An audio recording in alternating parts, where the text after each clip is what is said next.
नमस्कार प्रिय विद्यार्थियों, मैं बलजीत शर्मा आपके लिए आज अपना जो लेसन नंबर 9 चल रहा था उसका पार्ट सेकंड लेके आया हूँ। आगे बात समझ में। कल हमने पार्ट फर्स्ट के बारे में चर्चा की थी और पार्ट फर्स्ट डाला था।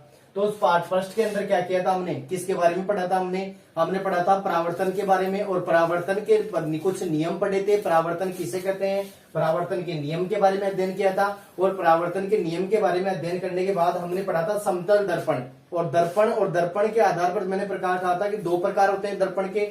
एक तो होता है समतल दर्पण और दूसरा होता है गोलीय दर्पण। तो हमने समतल दर्पण के बारे में अध्ययन कर लिया था। मेरे प्रिय विद्यार्थियों, मैंने आपको ये कहा था कि लेसन बहुत इजी है, अंक बार 8 आपको बहुत अच्छी तरीके से अर्जित करवाऊंगा।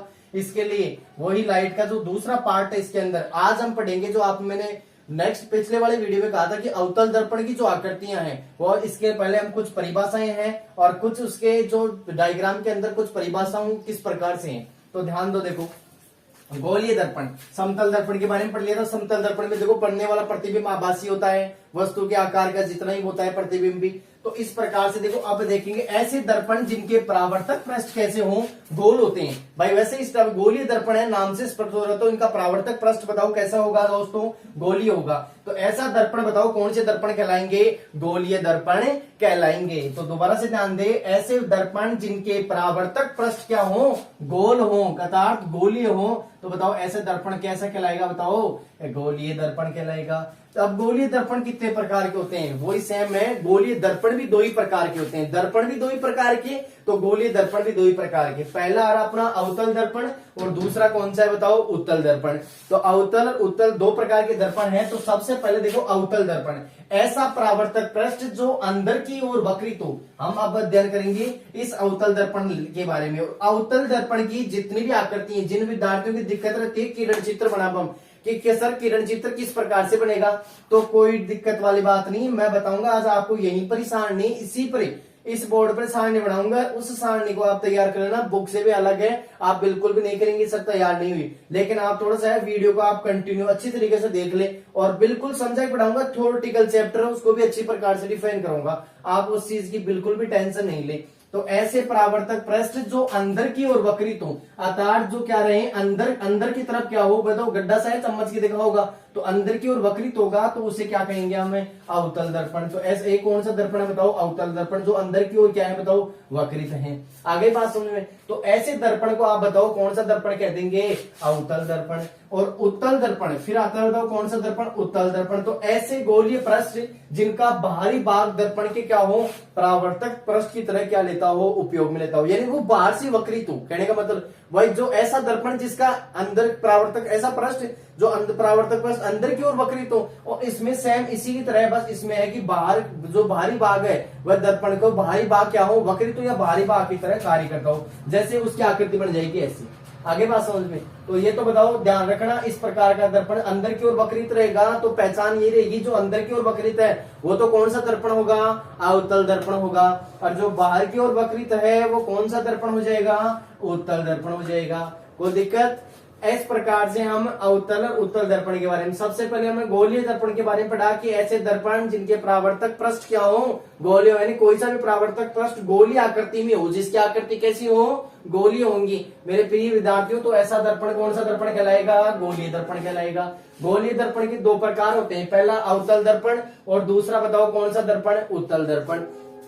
तो विद्यार्थियों ध्यान दो, उत्तल दर्पण है तो ऐसा परावर्तक पृष्ठ जो अंदर की ओर वक्रित हो, जिसका भाग अंदर से वक्रित है कि नहीं है बताओ, ये अंदर से वक्रित है, तो ऐसा दर्पण बताओ कौन सा दर्पण कहलाएगा, अवतल दर्पण कहलाएगा। और एक है उत्तल दर्पण, तो ऐसा गोलीय पृष्ठ जिनका बाहरी भाग दर्पण की यानी परावर्तक पृष्ठ की तरह कार्य करता है या बाहरी भाग जो वक्रित होता है, देखो ये बाहर से वक्रित है। आगे बात समझे, तो ये बताओ कौन सा दर्पण कहलाएगा, ये उत्तल दर्पण कहलाएगा। अब देखो इसके अंदर कुछ लाइंस या कुछ बातें हैं या कुछ परिभाषाएं हैं जो एग्जाम दृष्टि से नहीं है, लेकिन आपको जब भी आप डायग्राम बनाएंगे, किरण चित्र बनाएंगे, तो इसके लिए इंपॉर्टेंट है। आगे बात समझ में। तो देखो वो क्या होती है उनके बारे में हम देखते हैं। सबसे पहले तो आता है, एक आती है देखो ध्रुव ओ, छोटी छोटी डेफिनेशन है ध्रुव ओ, वो किसे बोलते हैं। जैसे मान लो सिंपल सी भाषा में एक बार मैं देख लूं, हम ले लेते हैं, ये बताओ कौन सा दर्पण है, आपका अवतल दर्पण है। और अवतल दर्पण में एक यानी ये सीधी रेखा अवतल दर्पण के बीचों बीच, ये इसका ऐसा रहेगा, ये दर्पण है आपका, मैं इसको मैं दे देता हूं नाम।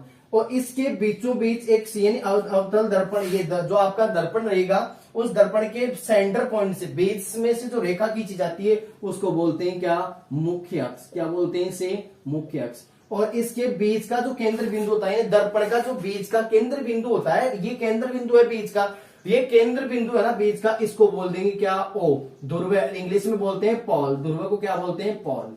इसको ये क्या हो गया बताओ, ध्रुव हो गया।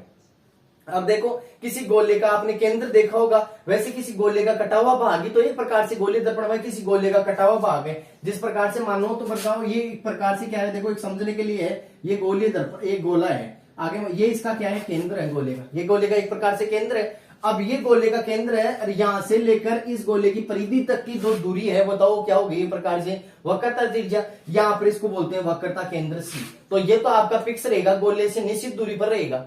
तो गोले से निश्चित दूरी पर ये कैसे बनाएंगे डायग्राम, ये भी मैं आपको बताऊंगा कि ये डायग्राम सर कुछ बच्चे कहते हैं कि सही नहीं बनते सर डायग्राम, तो बिल्कुल अच्छी तरीके से बन जाएंगे, समझ में बह जाएंगे। तो बताओ इसका जो ये गोला है, अब इसका मैं आधा भाग काट दूं, ये लो ये आधा भाग कट गया, वही मध्य बिंदु से ये रहा, बताओ इससे इसकी दूरी क्या कहलाई, वक्रता त्रिज्या।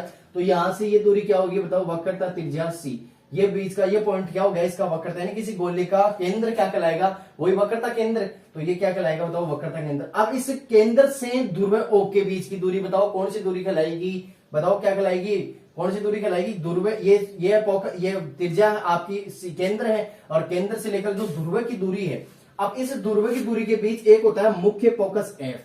क्या होता है, मुख्य फोकस एफ होता है। ये मुख्य फोकस एफ क्या होता है कि किसी गोले का केंद्र का जो बीच का भाग है वो क्या कहलाएगा, मुख्य फोकस एफ। और मुख्य फोकस एफ रहेगा ध्रुव ओ से लेकर मुख्य फोकस एफ तक की दूरी कहलाएगी फोकस दूरी। जो आपने स्मॉल एफ देखी थी ना, उसको बोलते हैं, स्मॉल एफ को क्या बोलते हैं, फोकस दूरी। तो मैं कुछ डेफिनेशन परिभाषाएं लिख देता हूं, ध्रुव ओ जिसे क्या बोलेंगे आप, पोल बोलेंगे।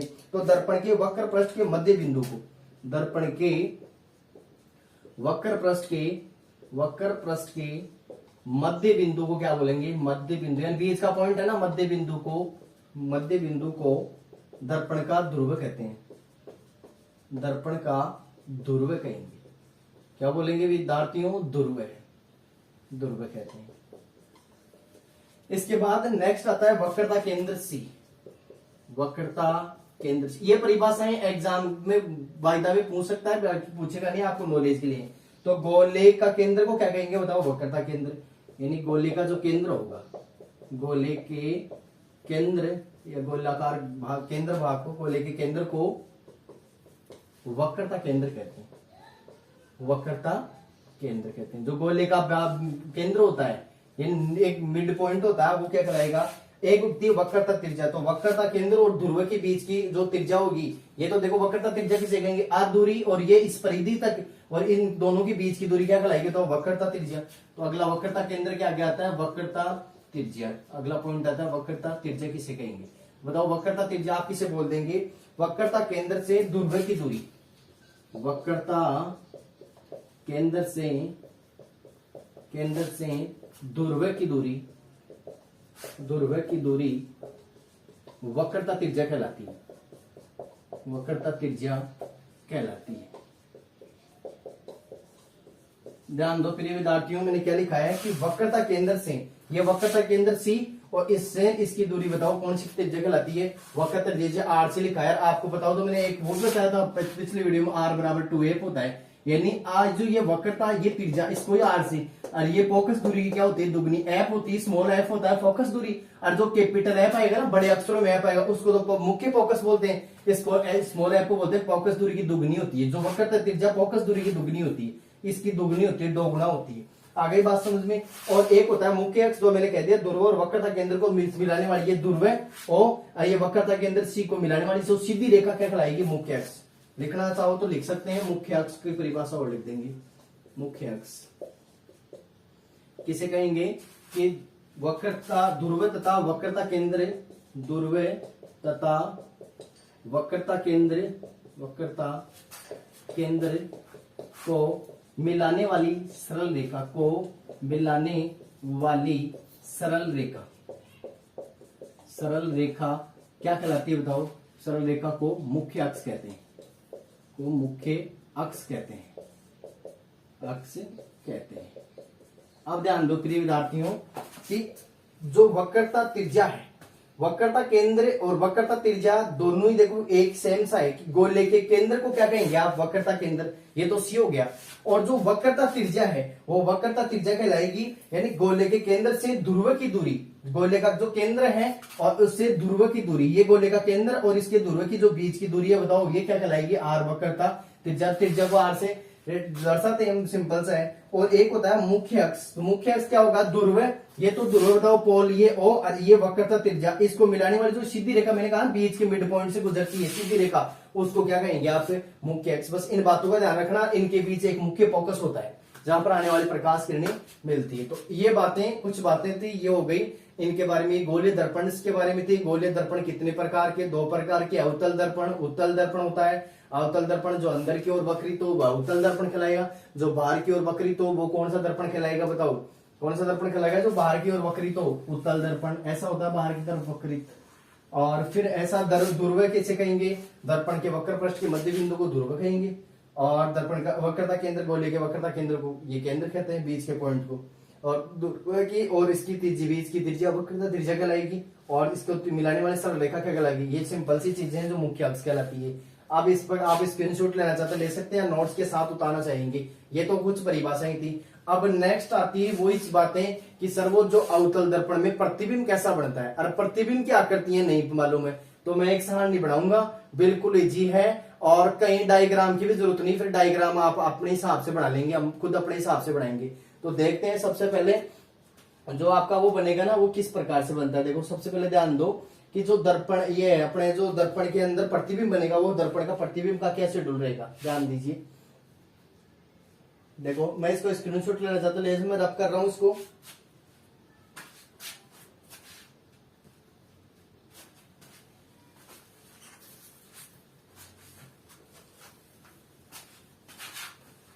ये आपको 8 अंक का है, बिल्कुल आपको 8 अंक मिलेंगे अगर आप ध्यान देंगे ना, और बिल्कुल इजी वे के अंदर है। और जो सारणी भी है ना, अब जो किरण चित्र का आप जो क्वेश्चन है ना, बिल्कुल आता है, हर साल आता है। तो किरण चित्र का जो डायग्राम आएगा आपकी बार आपके, तो जो किरण चित्र का डायग्राम आएगा वो देखो बिल्कुल इजी रहेगा एकदम। बस आप तो इस सारणी को और सारणी बनाने का तरीका देख लेना। और चाहे और भी आपकी कोई भाई बहन हो जो कंपटीशन की तैयारी कर रहा हो, उसके लिए भी इंपॉर्टेंट है, ऐसे मान के चलो, ये भी इंपॉर्टेंट है। और आपका तो इसमें कुछ भी अंक नहीं कटेगा, ये देख लेना। आप सारणी के बस टाइप्स याद रखना, सारणी ये सारणी अच्छी तरीके से तैयार हो जाएगी, फिर आपकी कोई दिक्कत नहीं आएगी।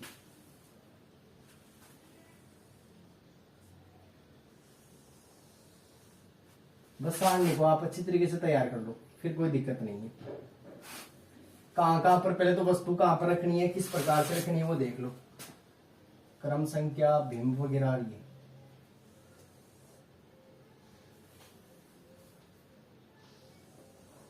इसमें तो आ जाएगा बिंब, कि बिंब कहां पर होगा।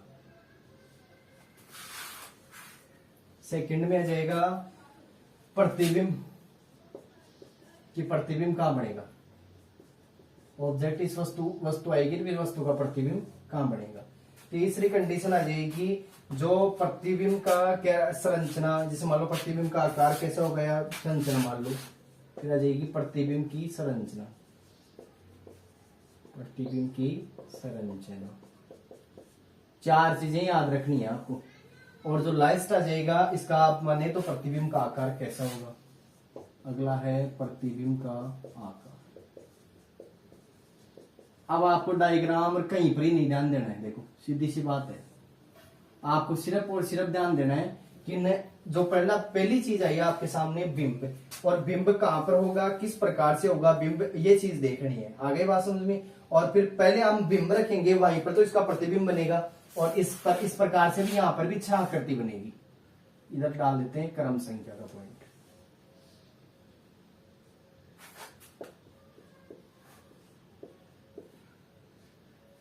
ये क्रम संख्या का पॉइंट होगा।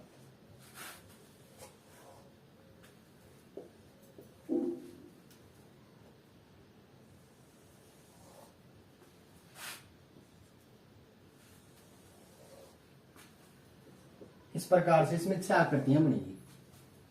इसमें टोटल कितनी आकृति बनेगी, 6 आकृति बनेगी इसके अंदर। अब इन 6 आकृतियों की सारणी के थ्रू आपको समझना है अच्छी तरीके से। सबसे पहले तो देखो, जैसे मैं यहाँ डायग्राम बना देता हूँ, यह आपका क्या है बताओ, कॉन्केव मिरर बोलते हैं इसको इंग्लिश में, और अवतल दर्पण है। ये कौन सा दर्पण है आपका, अवतल दर्पण। तो अवतल दर्पण है, और ये इसका मुख्य फोकस एफ, ये वक्रता केंद्र सी, जो अभी बातें बताई वही है, इसको बोल देंगे और ध्रुव पोल बोलते हैं इसको, ध्रुव। आगे बात समझ में, ये इस प्रकार से लिखते हैं। अब इसके अंदर सबसे पहले तो वस्तु यानी मैं बिंब कहां पर रखूंगा, तो बिल्कुल एकदम आपको तैयार करने की कहीं पर भी जरूरत नहीं है, कहीं कंफ्यूज होने की आवश्यकता नहीं है, कुछ भी आवश्यकता नहीं। जैसे मैं बता रहा हूं ना, उस आकृति के हिसाब से आप वस्तुओं को याद कर लें, बस ये दिमाग में याद ही कर ले, आप किसी प्रकार से याद कर लो आपसे इस सरणी वस्तु को कहां रखा है। सबसे पहले हम बिंब यानी वस्तु, जो अपना ऑब्जेक्ट है ना वस्तु, इसको वैसे साइंस में बिंब बोले और इंग्लिश में ऑब्जेक्ट बोलते हैं, और वैसे क्या बोलते हैं इसको, वस्तु। कोई दिक्कत? अब बताओ, सबसे पहले मैं बिंब रखना चाह रहा हूं, तो बिंब रखूंगा सबसे पहले इन्फिनेटिव, अर्थात हम अनंत पर रखेंगे कि कोई भी वस्तु इन्फिनेटिव यानी अनंत पर स्थित हो। तो सबसे मेरा पहला पॉइंट आ जाएगा इन्फिनेटिव यानी अनंत। आगे बात समझ में कि मेरे बिंब कहां पर स्थित हो, अनंत पर हो, अनंत पर हो, इन बिंब कहां पर होगा, अनंत पर। अब अनंत इस डायग्राम में कहीं नहीं है भाई, अनंत इन्फिनेटिव तो कहां रहेगा, ये तो काफी रहेगा, कहां पर मिलेगा, अनंत है, तो इसका कोई ये आता पता नहीं है। सबसे पहले तो आप वस्तु को अनंत पर रखेंगे।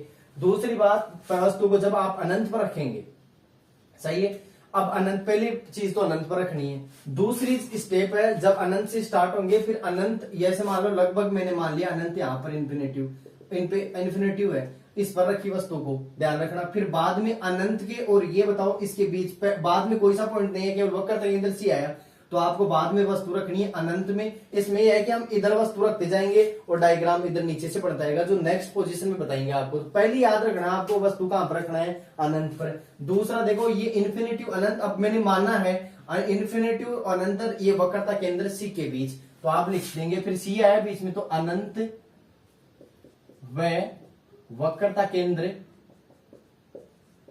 केंद्र सी के बीच, सी के बीच।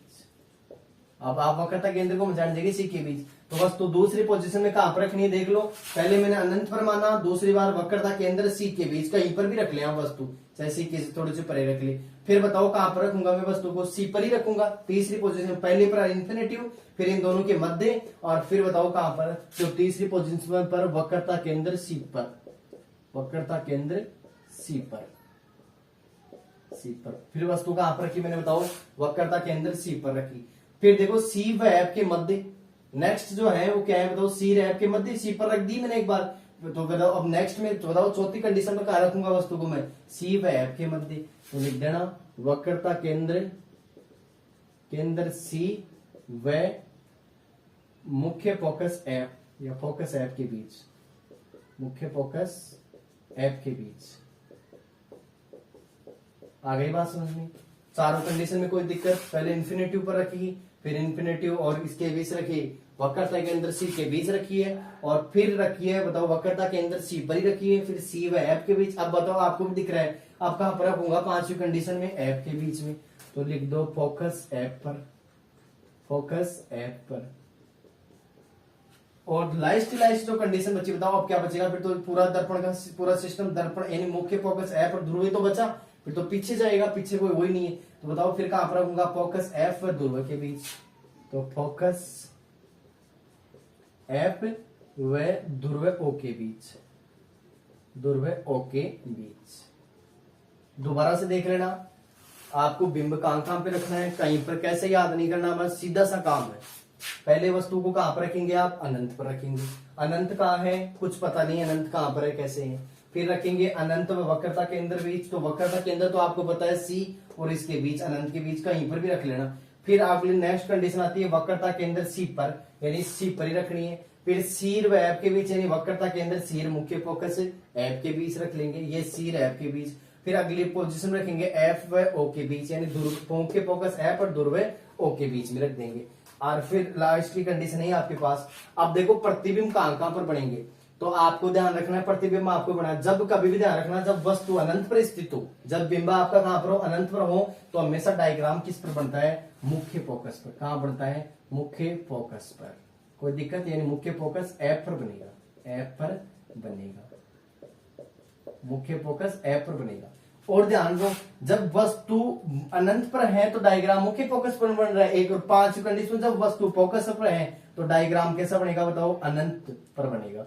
लेकिन अनंत पर बनेगा लेकिन समांतर रहेगी किरणें, ऐसे लिख देना। अब आपको पता है कि समांतर किरणें कब कहेंगे। अब एक छोटी सी बात और ध्यान रखना, इसमें क्या बनेगा, जब किरण चित्र आरेख बनाएंगे, जब एक रेखा दूसरी रेखा को काटेगी यानी प्रतिच्छेदन करेगी तो वहां डायग्राम बनेगा। ये मेरी बात आगे नेक्स्ट बार बार बताऊंगा। और कहीं पर भी अगर कोई रेखा नहीं काट दिया, आप गणित मैथ्स के अंदर पढ़ा होगा कि जब कोई रेखाएं समानांतर चलती है अर्थात कहीं पर मिलती नहीं वो रेखाएं, तो बताओ वो रेखाएं समानांतर ही चलती है अर्थात वो कभी भी कहीं पर भी नहीं मिलती है, तो ये अनंत पर जाके मिलती है। अब अनंत कहा है ये नहीं तो एक समानांतर भी लिख देना, तो आपको रहेगा कि इन रेखाओं को समानांतर गुजारना है। दो कंडीशन क्लियर। फिर जब वस्तु अनंत और वक्रता केंद्र सी के बीच होगी, यानी ये अनंत और वक्रता केंद्र सी के बीच। अब मैंने कहा कि आप जैसे जैसे जब अनंत पर होगी तो मुख्य फोकस पर डायग्राम, आगे बात समझ में। अब जब अनंत के इसके बीच रहेगी वस्तु, जब इन्फिनिटी और सी के बीच रहेगी, अब बताओ डायग्राम किसके बीच बनेगा, वक्रता केंद्र सी और मुख्य फोकस एफ के बीच, यानी वो इधर आती जाएगी और ये इधर जाती जाएगी, ऐसे चलती है एक दूसरे की। ये तो वस्तु जैसे हम अनंत पर रखिए, अनंत के बाद सी एफ के, अब फोकस पर, अनंत पर तो फोकस पर डायग्राम, अब इधर आएगा ये और ये इधर जाएगा। तो ध्यान रखना सिंपल सी चीज है कि जब वस्तु कहां पर रहेगी, अनंत पर रहेगी। जब वस्तु अनंत पर रहेगी तो अब आपको जो डायग्राम है बताओ वो डायग्राम कहां पर बनेगा, वह डायग्राम बनेगा जब वस्तु अनंत और वक्रता केंद्र सी के बीच में है, तो ये बनेगा डायग्राम आपका वक्रता केंद्र सी और मुख्य फोकस एफ के बीच में। तो ये डायग्राम बनेगा वक्रता केंद्र सी व एफ के मध्य, एफ के मध्य यानी मुख्य फोकस के मध्य बनेगा। अगली नेक्स्ट जो पोजीशन है वक्रता केंद्र सी पर, तो बोल देखने की जरूरत नहीं, जहां पर है वक्रता केंद्र सी पर ही लिया है तीसरी कंडीशन में, वहीं पर ही डायग्राम बनेगा। तो कहां पर बनेगा, वक्रता केंद्र सी पर ही, वक्रता केंद्र सी पर डायग्राम भी कहां बन जाएगा बताओ, वक्रता केंद्र सी पर ही बनेगा। अगली जो चौथी कंडीशन है वो है वक्रता केंद्र सी और मुख्य फोकस एफ के बीच में ले, यानी अब बताओ किधर लूं मैं डायग्राम, कहां पर रखनी वस्तु, वक्रता केंद्र सी एफ के बीच। अब वो मैंने कहा कि इधर चलते जाना है आपको। अब ये डायग्राम कहां बनेगा बताओ, सी इन्फिनिटिव यानी सी से परे बनेगा, सी से तो दूर जाएगा, अब सी के मध्य, एम इन्फिनिटिव के मध्य नहीं लिख सकते, तो हम क्या लिखेंगे बताओ, जब इनके बीच वस्तु आ जाएगी तो इधर इस प्रकार से चलती आ रही वस्तु, तो बताओ अब आ जाएगी सी से परे। तो यहां लिख दो जब वक्रता केंद्र सी और मुख्य फोकस एफ के बीच हो तो डायग्राम कहां बनेगा, सी से परे, यानी सी से दूर भी लिख सकते हैं आप, सी से दूर या परे कोई सा भी लिख सकते हैं, कोई दिक्कत। और ये मैंने कही थी ये विपरीत, जब अनंत पर की वस्तु तो डायग्राम मुख्य फोकस पर, अब वस्तु मुख्य फोकस एफ पर है तो देखने की जरूरत नहीं, बताओ डायग्राम कहां पर बनेगा, अनंत पर बनेगा, समानांतर जाएगी, इसका मतलब कहीं पर मिलेगी नहीं, वो काटेगा नहीं, डायग्राम बनेगा ही नहीं। आगे आ रहा है बताओ फोकस एफ व ध्रुव ओ के बीच में रहेगी। जब कोई वस्तु ध्रुव फोकस एफ व ध्रुव ओ के बीच में रहेगी तो देखने की जरूरत नहीं कि आपका ये बताओ ध्रुव और ये मुख्य फोकस है, अब दर्पण के पीछे चली जाएगी, बस एक ही कंडीशन इसमें अलग है। तो बताओ दर्पण के, अब जो डायग्राम बनेगा वो कैसे कहां पर बनेगा, दर्पण के पीछे, तो लिख देना दर्पण के पीछे बनेगा, ये दर्पण के पीछे, दर्पण के पीछे बनेगा। अब डायग्राम, अब कोई कंडीशन बची नहीं इधर, भाई इधर तो चले गए हम इन्फिनिटिव तक पहुंच गए, अब कोई कंडीशन नहीं बची तो बताओ कहां पर बना देंगे डायग्राम, दर्पण के पीछे। बताओ याद हुआ कि नहीं हुआ, बिल्कुल सिंपल है, जब अनंत पर रखा तो मुख्य फोकस बनेगा। अब इनकी प्रतिबिंब की संरचना है, अब चाहे आकार देख लो, संरचना पहले आकार देख लो, सिंपल सा रहेगा। सबसे पहले तो लिखना है अत्यधिक छोटा, बस ऐसे। जब आप बच्चे जन्म, आपने जब छोटे से थे आप, जब आपका जन्म हुआ था तो चिन्ह से होंगे आप, छोटे से होंगे, टिंकू जैसे छोटे से होंगे, तो अत्यधिक छोटा है कि नहीं, एक तो बहुत ही छोटा, अरे एक फिर छोटा, फिर आप अत्यधिक छोटा, जो थोड़े छोटे होंगे है कि नहीं, बस ऐसे याद रखना है इसको, कोई देखना ही नहीं आपको, अत्यधिक छोटा फिर छोटा। और फिर देखो वक्रता केंद्र सी पर यानी बराबर आकार का या समान साइज होती है इसकी, ऐसे लिख देना समान आकार, समान आकार बराबर साइज का रहता है, समान बराबर हो जाता है तीसरी कंडीशन में। चौथे पर कंडीशन में जाएंगे, बताओ क्या, फिर जैसे आपने ये देख लिया भाई समान आकार का है, अब इसमें वही बात फिर आएगा बड़ा, इसमें बढ़ेगा थोड़ा सा बड़ा, और इसमें आएगा बहुत बड़ा, बहुत बड़ा। और फिर लाइफ की कंडीशन में क्या आ जाएगा बताओ, आप लाइफ की कंडीशन में ये बड़ा भी आता है ये भी, और इसको अत्यधिक बड़ा लिखो या बड़ा लिखो एक ही बात है, इसको भी बड़ा लिख देते हैं हम, कोई दिक्कत, बस ऐसे लिखना है। अत्यधिक छोटा, छोटा समान आकार का, ये तीसरी कंडीशन में फिर बड़ा, फिर बहुत बड़ा और फिर बड़ा, कोई दिक्कत। इस प्रकार से ये आकृति बनती है। इसमें प्रतिबिंब की संरचना देखने की जरूरत नहीं, इसमें बनता है वास्तविक व उल्टा, बस एक ही चलना है, वास्तविक डायग्राम बनता है वास्तविक व उल्टा, इसमें भी कैसे बन जाएगा वास्तविक व उल्टा, और इसमें भी क्या बन जाएगा वास्तविक व उल्टा, बस एक कंडीशन में अलग बनेगा, वास्तविक व उल्टा, वास्तविक व उल्टा, केवल एक कंडीशन में अलग बनेगा, दर्पण के पीछे बन रहा है ना, जिस इसके कंडीशन में क्या बनेगा, आभासी व सीधा बनेगा डायग्राम, आभासी व सीधा। और सभी पोजीशन के अंदर कैसे बनेगा, वास्तविक व उल्टा। सारणी में कोई दिक्कत याद करने की जरूरत नहीं है, बस ये बिंब की स्थिति, प्रतिबिंब की स्थिति, एक बार बिंब रख दोगे तो आप, मैंने कहा कि आप बिंब को इधर चलते जाओगे तो प्रतिबिंब इस साइड से आता जाएगा, बस ऐसे बढ़ते जाएगा। प्रतिबिंब हमें बनाएंगे अपने हिसाब से, कहां कहां पर बनाना, बस सारणी से लेके बना देंगे। और इसकी प्रतिबिंब की संरचना कैसे लेंगे, वास्तविक उल्टा, वास्तविक उल्टा, वास्तविक उल्टा, एक पर आपसी सीधा बनता है। अत्यधिक छोटा बनेगा, समान आकार का बनेगा, और बड़ा बनेगा, बहुत बड़ा बनेगा, कोई दिक्कत। इस प्रकार से डायग्राम बनेगा। अब बनाते हैं हम, देखो डायग्राम, इस टाइप से संरचनाएं देखते हैं किस प्रकार से बनती है संरचनाएं। देखो ध्यान दो, इसका आप ये स्क्रीनशॉट ले लेना, अगर लेना चाहो तो आप ले लो। अभी बहुत इजी है, सिंपल है एकदम, आप बिल्कुल आपको देखने की जरूरत नहीं और याद करने की आवश्यकता नहीं, बस आप तो इन कंडीशन याद रखो। भाई मैंने अनंत पर रखी, फिर अनंत व सी के मध्य रखी, फिर वक्रता के अंदर सी पर रखूंगा, फिर चौथी कंडीशन सी एफ के बीच, पांचवी कंडीशन में एफ पर, फिर एफ और ध्रुव के ओ के बीच। और डायग्राम भी देखो ऐसे बनाएंगे हम इसी प्रकार से। तो देखो एक डायग्राम में समझा दो, एक डायग्राम को रब करके जिस जगह के हिसाब से एडजस्ट करके समझा दूंगा। फर्स्ट जो पोजीशन है मेरी, फर्स्ट पोजीशन अनंत पर रखना है, तो वही बताओ, ऐसे अवतल दर्पण बना लिया मैंने, ये ले लिया। अब बताओ आपको बनाने का, पहले आप स्ट्रेट लाइन, पहले तो सीधी लाइन खींचेंगे। आप कैसे बनाएंगे, यहाँ तो मैं ऐसे रफली बना रहा हूं, तो आप ये डायग्राम बना लिया। इस डायग्राम बनाने के पश्चात ये ध्यान रखना, ये जैसे आपने सीधी लाइन खींच ली, स्ट्रेट लाइन, जैसे 8 सेंटीमीटर की खींच लिया आपने, और 8 सेंटीमीटर की खींचने के पश्चात ये आपने ये दर्पण बना लिया। अब यहाँ से तो प्रकार रखना, प्रकार को, और 2 सेंटीमीटर जैसे इधर से कम कर दिया, एक इधर से, तो 3 सेंटीमीटर कम होगी, यहाँ से प्रकार खोलना, ये 5 सेंटीमीटर प्रकार को इतना ही घुमाना, एकदम अच्छा बनेगा। कुछ बच्चे कहते हैं कि सर ये डायग्राम कैसे बनाएं, तो एकदम प्रकार को आप इस प्रकार से घुमाना। आगे बात समझ में, घुमा के फिर यहाँ तो लिख देना वक्रता केंद्र सी, ये मुख्य फोकस एफ हो जाएगा, ये ध्रुव ओ। आगे बात समझ, इसको बोलते हैं मुख्य अक्ष बोलते हैं, और इसको ध्रुव ओ हो गया। अब बताओ कहां पर रखनी है वस्तु, अनंत पर रखनी है, अनंत पर वो वस्तु, अब अनंत कोई है नहीं, दिखता नहीं है, बस वही बात, जब वस्तु अनंत पर स्थित है तो आपको सीधी सी बात है कि उसको वस्तु पर जो डायग्राम बनेगा वो कहां पर बनेगा, बताओ मुख्य फोकस। अब अनंत पता नहीं कहां से आ रही, तो वही आपको तो दर्पण से आनी है। एक तो फिक्स है कि एक किरण रेखा तो आपको मुख्य फोकस एफ से गुजारनी है, एक तो सीधी दर्पण से आई, ये एरो का निशान लगाना और वापस निकल गई इधर से, तो ये मुख्य फोकस से गुजर गई। सेम फिर इसमें हम और क्या करेंगे, नेक्स्ट किरण को वही इतना ही 2 सेंटीमीटर इस बीच वाली लाइन से देख लेना, ऊपर नीचे छोड़ देना, वही दर्पण से टकराई और वही मुख्य फोकस से निकाल दो। अब इसका ये पता नहीं कि ये मिल रही कहां है, बस डायग्राम जरूर बिंदुवत आकार, ये छोटा सा बनता है, अत्यधिक छोटा मुख्य फोकस बनता है। अब हमेशा एक चीज सुप्रमोस्ट ध्यान रखना, हमेशा चाहे दर्पण कोई सा हो, उत्तल दर्पण हो और चाहे अवतल दर्पण हो, हमेशा बिंब कौन सी तरफ रहेगा, बाईं तरफ रहेगा। आने वाले प्रकाश किरण बाईं तरफ से आती है, तो बिंब और वस्तु यानी जो बिंब वस्तु भी बाईं तरफ ही रखा जाएगा। क्यों,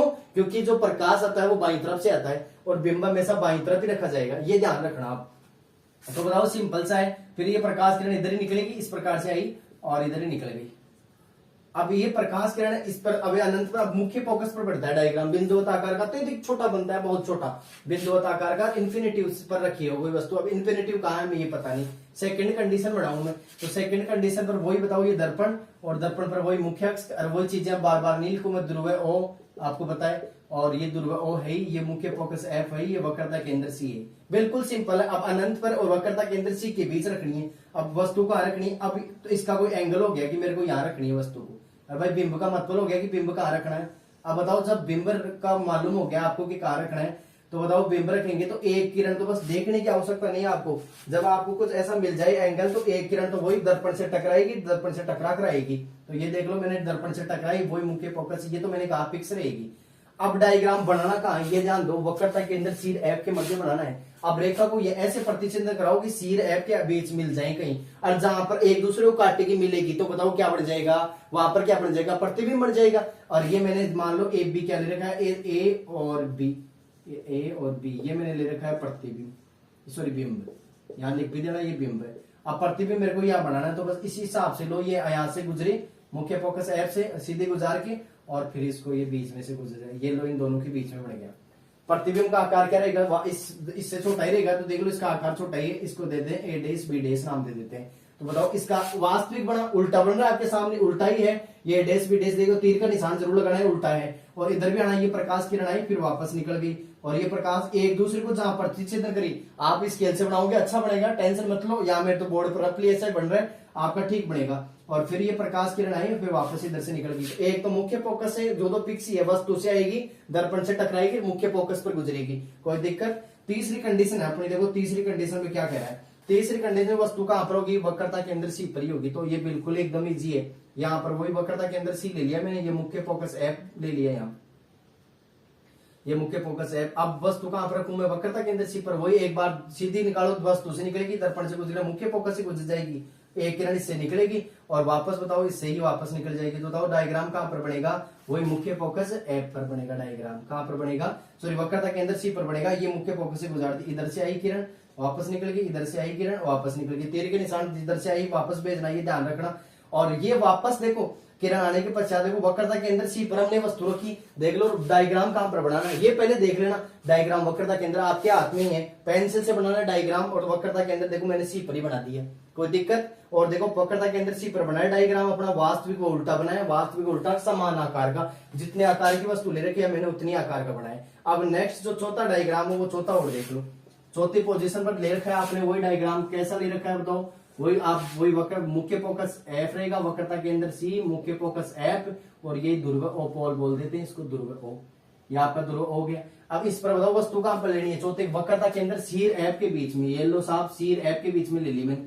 अब ले ली तो बताओ क्या बनेगा, यहां से ले ली मैंने वस्तु, अब एक तो गुजारनी बताओ कहां से, मुख्य फोकस एफ से, वही तो ये लो मैंने मुख्य फोकस एफ से गुजार दी। एक क्या बताओ सी से दूर बनेगा डायग्राम, तो सी से दूर, ये वक्रता केंद्र सी है, अब दूर दूर बना दो, ऑटोमेटिक बनेगा दूर, यहां से ले ली मैंने, और ये लो ये सी से क्या बन गया बताओ, परे यानी दूर बन गया, थोड़ा सी से दूर बनेगा। ये देख लो वक्रता केंद्र सी है यहाँ पर, और सी से क्या बन रहा है, दूर बन रहा है। और डायग्राम देखो वस्तु से, ये ए और बी वस्तु है, इससे बड़ा बन रहा है, देखो ए डेस और बी डेस, इसको बोलते हैं ए डेस बी डेस। वस्तु से बड़ा है, वास्तविक वो उल्टा बन रहा है, और बड़ा बन रहा है, वास्तविक उल्टा बड़ा, सी से परे बन रहा है, ऑटोमेटिक बनेगा। बस आपको देखिए सारणी क्लियर हो जाएगी ना एक बार, फिर डायग्राम बनाने में दिक्कत नहीं। डायग्राम का क्या रखना है, पहली पोजीशन में तो ध्यान ही नहीं, अनंत पर तो दोनों आप दर्पण से टकराएंगे, दोनों रेखाओं को मुख्य अक्ष से निकालेंगे। दूसरी कंडीशन में क्या करना है, वस्तु से आएगी किरण और मुख्य फोकस से गुजारना, फिर नीचे से इधर से लेंगे दर्पण पर आएगी, वापस कहां पर चली जाएगी बताओ, वस्तु पर। यानी एक तो वस्तु से दर्पण से टकराएगी, एक वस्तु से ही किरण आएगी और डायरेक्ट मुख्य फोकस से निकाल कर फिर निकालनी है उसको। बस ये दो ही किरण चित्र में ध्यान रखना, ऑटोमेटिक डायग्राम बनेंगे। अगली जो आपकी पांचवी कंडीशन आ रही है, तो पांचवी कंडीशन का डायग्राम जहां दिखेगा, ऊपर वाले को रफ कर देता हूं, पांचवी कंडीशन में क्या पता दिखे नहीं, नहीं दिखे, नीचे से प्रॉब्लम हो तो। और ये पांचवी कंडीशन का डायग्राम अपना वही ध्रुव ओ, और ये है आपका वक्रता केंद्र सी, ये मुख्य फोकस एफ। अब बताओ वस्तु कहां लेनी है, वक्रता केंद्र सी पर लेनी है वस्तु, ये सॉरी वक्रता केंद्र नहीं, फोकस एफ पर लेनी है वस्तु, तो ये लो मैंने फोकस एफ पर ले ली। अब एक तो वही बात मुख्य फोकस एफ से गुजरेगी, जब कोई वस्तु एक भी, मैंने ये बिंब है ऐसे लिख देना आप कहीं, ये सारी लिखना चीजें, बिंब ऐसे, और ये यहां से आएगा, ये किरण यहां से आएगी, बताओ कहां से निकाली है, मुख्य फोकस एफ से निकालनी है। अब इसका डायग्राम अनंत पर बनेगा, ये आपको पता है। एक थोड़ा सा ध्यान रखना, अगर कोई प्रकाश किरण हम सी से गुजारते हैं ना, तो वापस वो सी पर ही आती है वक्रता केंद्र। जैसे मान लो ऐसे गुजार दिया मैंने, ऐसे कुछ बना दिया इस प्रकार से, देखो यहाँ पर मुख्य फोकस एफ, वक्रता केंद्र सी। अब यहाँ कोई वस्तु तो मैं यहाँ से गुजारूंगा तो किरण वापस इसी दिशा में आएगी, ये आ गया, मैं नेक्स्ट काम आएगा, वक्रता केंद्र सी से वापस आ जाती है, छठवीं कंडीशन में काम आएगी। अब बताओ इस पर लाऊंगा मैं सीधा, तो इस पर क्या, अब इस पर तो आएगी नहीं, और दर्पण पर आएगी, और दर्पण पर आने के पश्चात क्या आ जाएगी, ऐसे सीधी निकल जाएगी। इस पर भी निकालना चाहूं तो ये वक्रता केंद्र सी से भी एक वस्तु से निकलती आगे नीचे निकल जाएगी, और ये इन्फिनेटिव है, कहीं पर भी नहीं मिलेगी ये रेखाएं। अब देखो कहीं पर नहीं मिली, अब इन्फिनेटिव तो पता नहीं कहाँ है इन्फिनेटिव, तो जो डायग्राम है वो इन्फिनेटिव पर बनेगा और बहुत बड़ा बनेगा, जहां पर डायग्राम बनेगा वो अत्यधिक बड़ा बनेगा इन्फिनेटिव पर। और देखो कहीं पर मिल रही है, तभी तो मैंने कहा था ना समानांतर, अनंत और समानांतर लिखा था, इन्फिनेटिव अनंत लिखा था, ये रेखाएं देखो समानांतर चलेगी। ये मुख्य फोकस एफ से निकली, एक दर्पण से निकली, इनका तो एरो का निशान जरूर लगा देना, ये वापस आ रही है किरण, ये निकल रही है, तो इस प्रकार से बताओ ये किरणें कहीं जाएगी, समानांतर जाएगी। तो ये ध्यान रखना, डायग्राम एकदम सरल है, इजी बन रहा है आपके सामने, बस आप तो सीधी स्ट्रेट लाइन खींचेंगे, प्रकार को पिक्स खोलेंगे और पिक्स एंगल पर घुमाएंगे, बस एंगल पर घुमाने के पश्चात ऑटोमेटिक सारा सही आ जाएगा डायग्राम। डायग्राम पेंसिल से बनाना आपको, सही है, कोई दिक्कत वाली बात नहीं। आगे नेक्स्ट देखो, छठवीं पोजीशन पर क्या है अपना। अब वस्तु को कहां रखना है बताओ, फोकस एफ व ध्रुव ओ के बीच रखना है। अब वस्तुओं कहां रखूं, ये मेरा दर्पण, ये दर्पण की वही मुख्य अक्ष, ये ध्रुव ओ, बार बार लिखने की आवश्यकता ही नहीं, आगे बात समझ में। नीचे वाला हिसाब कर दो पहले। तो इस प्रकार से देखो, ध्यान दो आप, इस प्रकार से देखो जो अपना ये जो 6 नंबर पर अब वो तो वक्रता केंद्र सी और ये मुख्य फोकस एफ। अब मेरे को वस्तु कहाँ रखनी है, या आपके डायग्राम में फोकस एफ व ध्रुव ओ के बीच में, तो ये तो मेरा ध्रुव ओ, आगे बात समझ में, और ये मुख्य फोकस एफ, इनके बीच में क्या रख दूं मैं, वस्तु रख दूं। अब बताओ डायग्राम कहां पर बनाना है, मेरे को दर्पण के पीछे बनाना है, लेकिन इसमें देखो सब में वास्तविक उल्टा बन रहा था, 5 आकृतियों में पड़ा, इसमें आभासी व कैसा बनेगा डायग्राम, सीधा बनेगा और बड़ा भी बनेगा डायग्राम। तो देखो कैसे किस प्रकार से बनाना है, वही एक किरण तो बताओ किससे निकलेगी, दर्पण से निकलकर, और बताओ दर्पण से निकलने के पश्चात वो किरण कहां पर जाएगी, छठी आकृति में, एक तो जाएगी बताओ मुख्य फोकस से, यानी जो दर्पण से निकलेगी, और एक तो मुख्य फोकस से गुजर जाएगी और एक दर्पण से, लेकिन एक वक्रता केंद्र सी का और बताया था भाई, सी पर वापस जाती है, वापस उसी पर आ जाती है। जो दर्पण के पीछे बनेगा वो आभासी बनेगा प्रतिबिंब, तो इसमें डॉट डॉट लाइन से दर्शाऊंगा, आगे बात समझ में। और जहां पर ये किरण रेखाएं आपस में डॉट डॉट लाइन से मिलेगी वहीं डायग्राम बन जाएगा। तो एक तो वही बात दर्पण से आई, और वो बात ध्यान रखनी है आपको, यानी मुख्य फोकस से गुजारनी। आगे बात समझ में, एक लाइन है बताओ क्या, यहां से बिंब से आई, वापस दर्पण पर टकराई, ये बिंब वस्तु है मेरी, ये क्या है, बिंब है, ये क्या है, बिंब, ए बी नाम दे दो इसको, और इससे आएंगी बताओ दर्पण पर जाएगी। अब इनको वही बात है बताओ, इस लाइन, दोनों लाइन को एक वक्रता केंद्र सी से गुजारने, जो सी से बिल्कुल पैरेलल, यानी वस्तु जहां रहेगी तो सी पर एक ऊपर किनार से गुजरेगी वस्तु की, तो किनार से गुजरेगी और यहां तक तो सही जाएगी, लेकिन आगे डैश डैश लाइन से जाएगी, ये भी आगे डैश डैश लाइन से जाएगी, और ये जो है ये भी डैश डैश लाइन से जाएगी। जहां पर तीनों रेखाएं आपस में प्रतिच्छेदन करती है वहां पर क्या बन जाएगी बताओ, डायग्राम। अब बताओ वस्तु से कितना बड़ा बना, अत्यधिक बड़ा बनेगा डायग्राम, तो बहुत बड़ा बन रहा है, लेकिन देखो दर्पण के पीछे बन रहा है, एक ही कंडीशन है, आभासी व सीधा, देखो जिधर वस्तु रखी है उधर देख लो ए और बी, अब मैंने डैश नहीं लगाया, सीधा बनाया, आभासी बनाया डायग्राम, आभासी डैश डैश लाइन से दर्शाया, आभासी व सीधा बनाया डायग्राम, और वस्तु के से क्या बनाया, बड़ा बनाया। तो यही आपने फोकस एफ व ध्रुव ओ के बीच रखी, मैंने फोकस एफ और ध्रुव ओ के बीच रखी, तो दर्पण के पीछे बनेगा, आभासी व सीधा बनेगा, क्या बनेगा बताओ, अत्यधिक बड़ा बनेगा। कोई दिक्कत, ऐसे ये इच्छा करती है आपके, एक भी नंबर नहीं कटेगा, 2 नंबर का क्वेश्चन आएगा सारणी में से। सारणी को आप अच्छी तरीके से याद कर लेना, सारणी इधर डायग्राम बाद में बनाना, पहले मैंने सारणी बनाने का तरीका बता दिया, कहां पे वस्तु रखनी है, 6 जगह, डायग्राम कहां बनना है, ये संरचना एकदम सही है, वास्तविक उल्टा, वास्तविक उल्टा, वास्तविक उल्टा, बिल्कुल सही है। इसमें मैंने कहा कि जब हम पैदा होते हैं तो छोटे से होते हैं, तो अत्यधिक छोटा, फिर छोटा, फिर और ज्यादा छोटा, फिर थोड़ा समान आकार का, फिर लगभग बराबर आकार के आते हैं, फिर बड़ा होते हैं, फिर बहुत बड़ा हो जाते हैं, फिर एक बार बड़ा, यानी इसके अत्यधिक बड़ा भी बोल सकते हैं इसको, या बड़ा। तो बताओ ये इस पर दर्पण के पीछे लास्ट की कंडीशन थोड़ी अलग है, इस पर दर्पण के पीछे तो बनता है डायग्राम, आभासी में सीधा बनता है, और जैसे जैसे आप वस्तु पर रखते जाना। आगे बात समझ में, 2 मिनट रब कर देता हूं इसका, आप स्क्रीनशॉट लेना चाहते हैं ले सकते हैं, सही है, और इसको डायग्राम को साथ में बना सकते हैं। एक देखो 2 आकृति और होगी, छोटा सा पॉइंट है बस, इस पर 2, यानी इस पे बनती है 6 आकृति मुख्य, तो और वैसे पहुंची तो नहीं जाती, लेकिन उत्तल दर्पण वाली भी देख लो 2 ही आकृति है, और 2 आकृति उसकी भी बस सारणी मेन है, बस 2 सारणियां है, 2 पॉइंट ही है, बस वो सीधा सा काम रखने का, वस्तु कहां पर रखेंगे, और वस्तु की जो संरचना स्ट्रक्चर कैसी बनेगी, देखो ध्यान दो। एक तो ले लिया मैंने, सबसे पहले तो मैं रखूंगा कि बिंब कहां पर रखूं, नंबर 1 तो मेरा क्रम संख्या, ये यानी कि ये रहेगा मेरी क्रम संख्या 1, और इस पर बिंब, तो वही बात है, पहले बिंब कहां पर रखूंगा मैं बताओ, अनंत पर। बिंब कहां पर होगा मेरा, अनंत पर। जब बिंब अनंत पर होगा तो बताओ उसका प्रतिबिंब कहां बनेगा, नेक्स्ट बनेगा बताओ क्या, प्रतिबिंब। तो मैंने उस पिछले वाले डायग्राम, जब बिंब अनंत पर हो तो डायग्राम कहां पर बनेगा, फोकस एफ पर बनेगा, डायग्राम कहां पर जाएगा, फोकस एफ पर, कोई दिक्कत। और उसकी जो प्रतिबिंब की जो संरचना रहेगी, यानी प्रतिबिंब की संरचना वो कैसी होगी, देखो प्रतिबिंब की संरचना, प्रतिबिंब की संरचना देखो कैसी होगी, प्रतिबिंब की संरचना होगी, देखो अनंत पर रहेगा फोकस, लेकिन इसमें रहेगा आभासी व सीधा, जो चित्र डायग्राम बनेगा वो कैसा बनेगा, आभासी व सीधा बन जाएगा।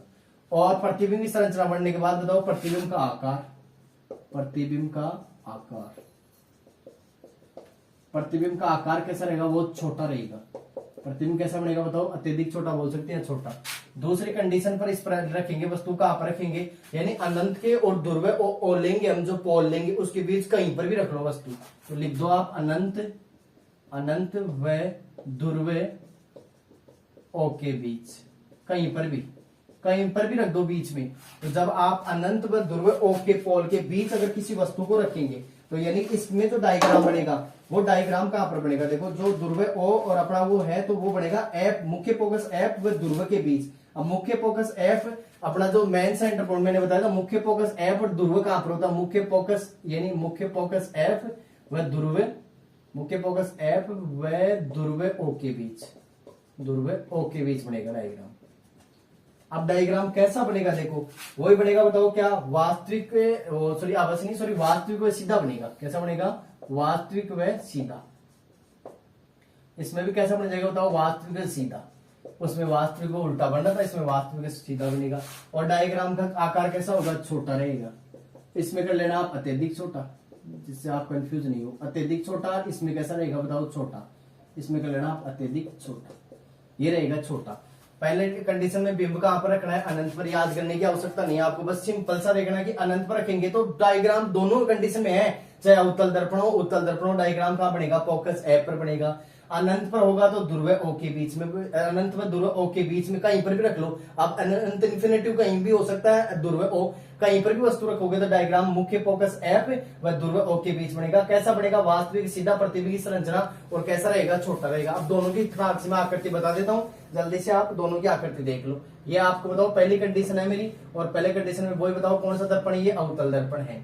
अवतल दर्पण है तो बताओ वही चीजें रहेगी, सेम है चीजें, तो बताओ वही मुख्य फोकस एफ रहेगा, वही वक्रता केंद्र सी, सेम उसकी तरह ये ध्रुव और जाएगा उसके अंदर। ये बाहर की तरफ वक्रित था, वो आपको मैंने चीजें बताई दी थी, वही चीजें बताओ, वही किरणें आएंगी। लेकिन इसमें क्या कैसा बनता है बताओ, डायग्राम वास्तविक व सीधा बनता है। तो वास्तविक सीधा बनेगा तो बताओ किस प्रकार से किरण तिरछी करेगी, यहाँ से अब डॉट डॉट दर्शाएंगे आभासी डायग्राम के लिए बताओ, और इससे भी आभासी बनेगा डायग्राम। और इस पर बनेगा अत्यधिक छोटा बिंदुवत आकार का बनेगा, मुख्य फोकस एफ पर। जब वस्तु कहां पर, इन्फिनिटी, और मैंने कहा था हमेशा दर्पण के बाईं ओर रखी जाएगी। क्या, वस्तु हमेशा बाईं ओर रहती है, तो जब वस्तु हमेशा बाईं ओर रहेगी, इस पर हमें चाहे उत्तल दर्पण हो चाहे अवतल दर्पण हो, क्यों, क्योंकि बिंब हमेशा किस बाईं तरफ क्यों रखा जाता है, कि सूर्य का प्रकाश बाईं तरफ से आता है। तो ये ध्यान रखना, अब जब बाईं तरफ से आएगा तो बताओ इस पर हम नहीं रखती, तीर के निशान जरूर लगाना, इधर से आ रही किरण फिर इधर से आ रही किरण। लेकिन इसमें आते ही बताओ डेढ़ डेढ़ से क्यों रहेगी, क्यों, क्योंकि इसमें जो प्रतिबिंब बनता है वो कैसा बनता है, वास्तविक व सीधा बनता है। तो वास्तविक प्रतिबिंब इसमें क्या होती है, जो आपने पढ़ाओ तो इसमें किरणें आती हुई प्रतीत होती है, एक प्रकार से इसे बोलते हैं, ये वो होता है अपसारी दर्पण, वो होता है विसारी दर्पण। वो आने वाली प्रकाश किरणों को एक बिंदु पर केंद्रित कर देता है। कौन सा दर्पण, अवतल दर्पण। ये आने वाली प्रकाश किरणों को फैला देता है, अर्थात इससे किरण आती हुई प्रतीत होती है, वास्तविकता में नहीं मिलती है। आगे बात समझ में, तो इस प्रकार से बताओ ये कैसा बन जाएगा, एफ पर जो डायग्राम बनेगा वो बिंदुवत आकार का बनेगा। आगे बात समझ में, बिंदुवत आकार होगा, बहुत छोटा होगा, अत्यधिक छोटा जिसे बोल सकते हैं आप, ये ध्रुव ओ ही। अगली सेकंड कंडीशन आ रही है, सेकंड कंडीशन पर वस्तु कहां पर रखनी है बताओ आपको, ये आपका वही मुख्य अक्ष सीधी लाइन, ये ध्रुव ओ, और वही मुख्य फोकस एफ, और एक वक्रता केंद्र सी। अब आपको डायग्राम, पहले तो वस्तु कहां रखनी, वस्तु इनफिनिट अनंत और आप ध्रुव ओ के बीच कहीं रख लो। ये मेरा ध्रुव ओ अनंत, जैसे मान लो मैंने वस्तु यहां रख ली, आगे बात समझ में, मैंने वस्तु यहां रख ली। अब डायग्राम मेरे को देखो सारणी से देखो, मुख्य फोकस एफ और ध्रुव ओ के बीच बनाना है। ये आपका मुख्य फोकस एफ और ये ध्रुव ओ, इनके बीच मेरे को क्या बनाना है, डायग्राम बनाना है। तो एक तो देखो वस्तु से जाएगी सीधी सी लाइन, सीधी सी बात है बताओ, एक तो वस्तु से गुजरेंगे, एक दर्पण से गुजरेंगे। तो एक तो ये दर्पण से निकल गई, एक वस्तु से सीधी निकल गई, ये लो वस्तु से, और ये ध्रुव ओ से होती जाएगी सीधी। अब जब ये आपस में एक दूसरे को प्रतिच्छेदन करेगी, वहां पर क्या बन जाएगा बताओ, डायग्राम बन जाएगा। तो बताओ ये देखो जिस प्रकार से ये गुजारते हैं, एक दर्पण से ये निकल गई, इसके आगे डैश डैश से दर्शाना आपको, एक ये आपके सीधे दर्पण पर निकल गई, जहां पर ये प्रतिच्छेदन करेगी। अब देखो ध्यान से, ध्रुव ओ के एफ के बीच प्रतिच्छेदन कर रही है, ऐसे कर रही है, और वस्तु से छोटा बन रहा है डायग्राम। तो देख लो यहाँ पर वस्तु है और वस्तु से छोटा, किसके बीच, ध्रुव और एफ के बीच। तो बताओ मुख्य फोकस एफ और ध्रुव ओ के बीच बनता है। कैसा बनता है डायग्राम, वास्तविक व सीधा बनता है। देखो सीधा तो जैसा इधर दे रखा है वैसे सीधा बनता है, और वह वास्तविक बनता है इस प्रकार से। देखो, और फिर आगे वक्रता के अंदर सीधे रेखा है, वो कोई दिक्कत नहीं आपको। ये आपकी कितनी कंडीशन थी, देखो आपके दो ही कंडीशन थी, इसमें दो ही कंडीशन से वैसा क्वेश्चन आता नहीं है, लेकिन उन कंडीशन से आता है जो आपको 6 की 6 कंडीशन याद करा दी। ये भी दोनों कंडीशन आपको तैयार करवा दी। आगे हम इसी का है जो पार्ट है, अगला थर्ड पार्ट करवाएंगे। आज के लिए इतना ही काफी है, और अच्छी तरीके से इस पार्ट सेकंड को, बहुत इंपॉर्टेंट है, इसमें से क्वेश्चन आएगा, पार्ट समझ में आएगा तभी सेकंड आएगा। अच्छी तरीके से देखेंगे। Thank you. और आप जो भी आपकी समस्या दिक्कत होगी आप कमेंट करके बताएंगे, और जो भी आपको समस्या है वो आगे आप हल करेंगे। ठीक है, थैंक यू। जय हिंद, जय धन्यवाद।